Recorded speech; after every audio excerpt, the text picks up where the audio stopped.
Hey guys, what is going on? My name is Gordon Matson, and welcome to the DIY Wrestling Podcast and tonight's Lucha Underground.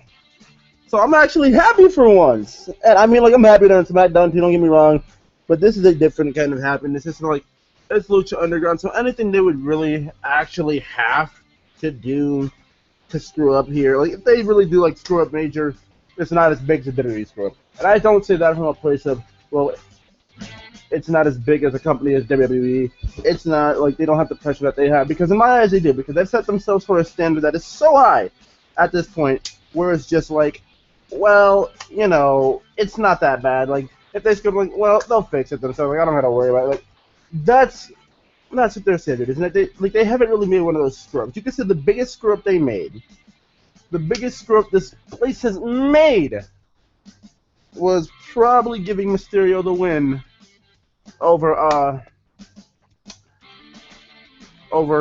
Puma at Ultimate Lucha Dos. But you still can't even really say that, because they're writing a story with Prince Puma right now where he's desperate to win again. Whether he wants to admit it or not, he's desperate to be the man again. He's desperate to hold the Lucha Underground title again. And while anytime that he's came close to showing flashes of being the man, he gets derailed. Match versus Ray, derailed. Match versus Ray, derailed. Match versus Matanza, had it won, but derailed by Mil Muertes. And what do you call it? Whether he wanted to admit it or not, Vampiro was in his ear. Vampiro was in this man's ear telling him, hey, you have to go after the go after the guy that, you know, kind of derailed your whole successful run that you had going. Go after Mil Muertes. He did it, and the result, you'll know if you keep watching, and we'll get to it later in the review.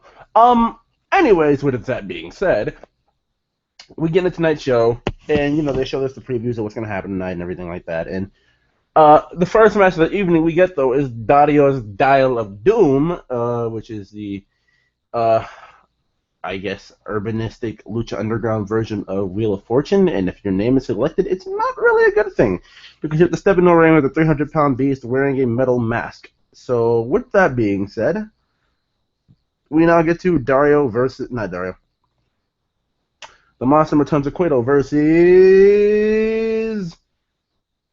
Killshot. And this was straight, like, for the small amount of time that it got, I think this may have got about a solid 7-8 minutes. And it was really, really solid. Like, I enjoyed the hell out of this. I honestly thought Killshot was going to do it for a second. I'm like, how are they going to derail it this time? Like, this is literally, if you want to compare it to anything WWE equivalent, like Cena's Open Challenges, and no one's beating Matanza. Even Dario even came out later in the show, which we'll get to when we get to it, and said, I have a feeling nobody can beat my brother. And he had an announcement that came in a little bit. But Killshot does lose here to Wrath of the Gods, as does everybody else. He had a nice spot here. We hung Matanza on the ropes, super kicked him, DDT'd him. We thought it was over. It wasn't. Tried to do the diving feet, the diving knee drop or foot stomp, the diving Meteora, sitting Meteora on Matanza, and it didn't really work out. And Matanza caught him in Wrath of the Gods, and that really ended it. So that was that. But up next, we had what I believed was to be, and I don't think there were any cinematics in between this, so if I'm correct, this was Phoenix, Drago, and Aerostar, the trios champions in the ring. And I'm thinking they're going to have some kind of a variation of one of them or all three of them versus Worldwide Underground. Well, that's not the case. Johnny, no, it wasn't Johnny. Dario comes out of his office and says, hold on, wait. He's like, I have an announcement to make. And we'll get to this match in a second, whoever you'll be facing. But in 4 weeks' time, we'll have a match. And it'll be, you know, something that's been very legendary here in Lucha Underground. But you know why I say this? Because nobody, from what I know, can be my brother.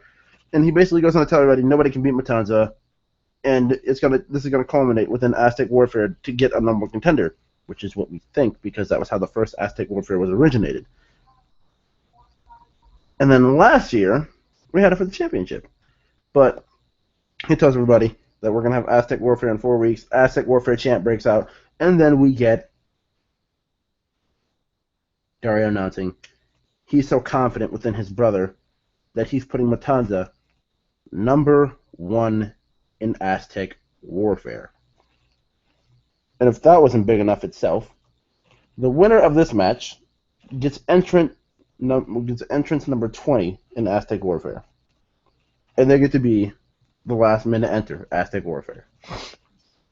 So, this is where I had a revelation tonight. I haven't really... Okay, so I know Jack Evans is my favorite overall in Lucha Underground. Like, that right there is undisputed, right? So, what I never knew until I had to figure it out for myself today is he's my favorite Rudo in Lucha Underground. I have to figure who's my favorite Technical. And I figured out that tonight it's Phoenix. Like, okay, last season when when Phoenix and Mill had the title match the week before Aztec Warfare, and Phoenix won, it was like I was into that match. I'm not gonna lie to you, but I popped harder than I thought I'd pop for that, because like when you're so invested, like you get so invested within the whole Phoenix character. If you've been watching this man struggle and win and lose and fight back and forth, it just gets like, wow, this guy's actually like. You begin to really care. Is the best part. Like, is what I'm trying to say. Like, you look at Phoenix, you're like, wow, he's just a big high flying thing of flippy shit. Like, this is just what you look at him and say, like, okay, cool. Phoenix is flippy shit. All right.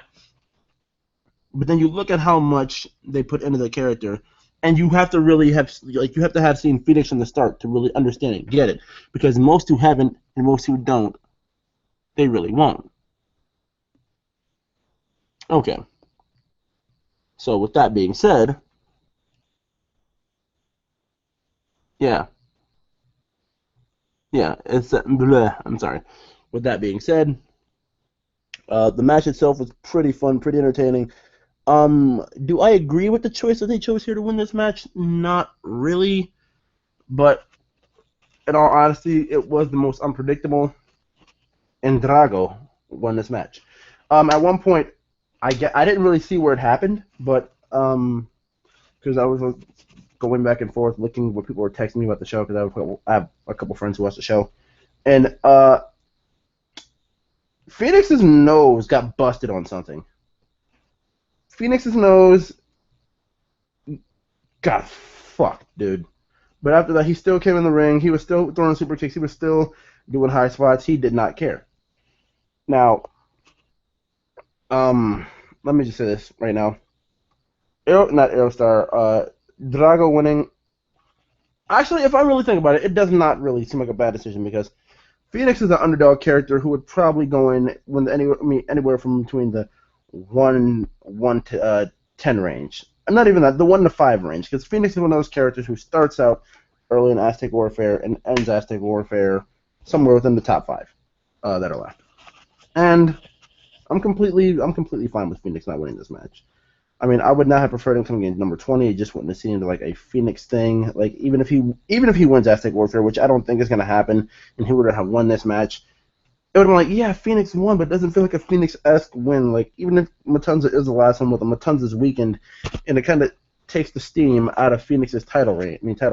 Now, if Matanza and Phoenix were to go 1 and 2 in Aztec Warfare, and then Matanza and Phoenix were the last 2, and Phoenix somehow pulled it out, Matanza was still, looking like really, like he wasn't looking that, like he wasn't looking like an obstacle to overcome. Well, I'm sorry, and he was looking like an obstacle to still overcome. Then it would seem like a Phoenix win, because Phoenix would basically beat the shit out of people, but at the same time take a bigger beating than he's dishing out at the same time. So, with that being said, Drago wins this match. Moving on, we do get Johnny Mundo walking into Dario's office. And Johnny Mundo tells Dario, look, I won a shot at the Lucha Underground Championship, this and that. Like, it's the same story. And then Dario's basically tunnel vision, not tunnel vision. He's basically like shutting his head, like blah blah blah. Lucha Underground Championship, blah blah blah. I want my shot, blah blah blah. I can beat your brother. That's all Dario's hearing at this point. And then Johnny says money. Dario's ears, they just completely like you see the headphones. They completely go like that, like they just open wide. They just yeah. But with that being said, Dario says, "Oh, he's like my $100,000. He's like last time we seen you in this big amount of money, you got punched in the like you were punched in the mouth. No, not you punched in the mouth. Your eye was blackened, and it was mine." And he said it's not all 100,000 of it. He made it. He made a joke and said something happened to the other 499,000 or something like that. I don't know. Not 499,000. 4,000. Why did I say 499,000 and it only comes to 100,000? That math is really incorrect. Whatever. My point being, Dario got the money. He said, okay, you get Sexy Star next week if the guy's championship.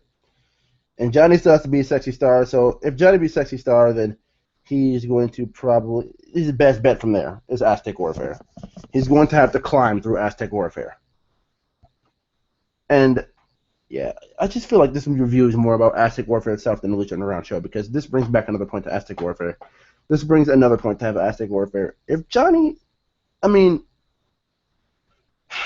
this brings up a benefit. This brings up a benefit, because, I mean, Sexy Star could say she wants to cash in for Aztec Warfare.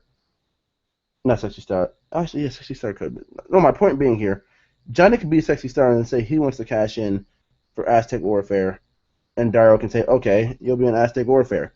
But we'll never know what number Johnny Mundo really is. The match can be over. He can come out, cash in Matanza, and win. Although I feel like that's a bit WWE-esque. I don't really know. But it is what it is. Johnny could really, he could do it. He can do anything at this point. I can't tell you how much that man is vastly improved. Like, the ring work is still there. With the microphone, holy shit, he could not work with the WWE. And now, look at this man. Like, every week he steps in Dario's office, my ears open, I'm sitting here, what's this man got to say? And I might have left cracking up, I'm like, wow. That was really great. I'm left saying one of those two things. So with that being said, I just keep, I feel like I'm doing that thing for fucking 7 and I don't know why. But Johnny wins. Well, not Johnny wins. I'm sorry. Why did I say that? We move on. We will move on before we get to Puma and Mill. We get to Cobra Moon, and she's, I believe, and I don't know this for a fact because I don't remember what I don't even remember that the guys' match to be completely honest with you, with Sexy Star, not Sexy Star, what Nightclaw looked like, but I believe that was Nightclaw because we've only seen him once, and that was that match. But Nightclaw was in the locker room with Sexy Star, not Sexy Star, with Cobra Moon, and I guess they were making some kind of alliance. And then after that, and he walks away, Nightclaw walks away.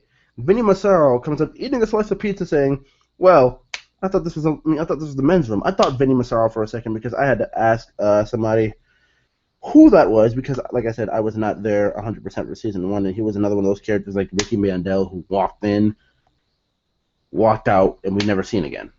Well, Ricky Mandel was an idiot to walk into the ring, get murdered, and then walk out. Or not walk out, get stretchered out. Vinny Massaro I guess he disappeared. I don't really know. But I guess Cobra Moon is aligning herself with, what's his face? That, with the Nightclaw? So, let's see what happens there.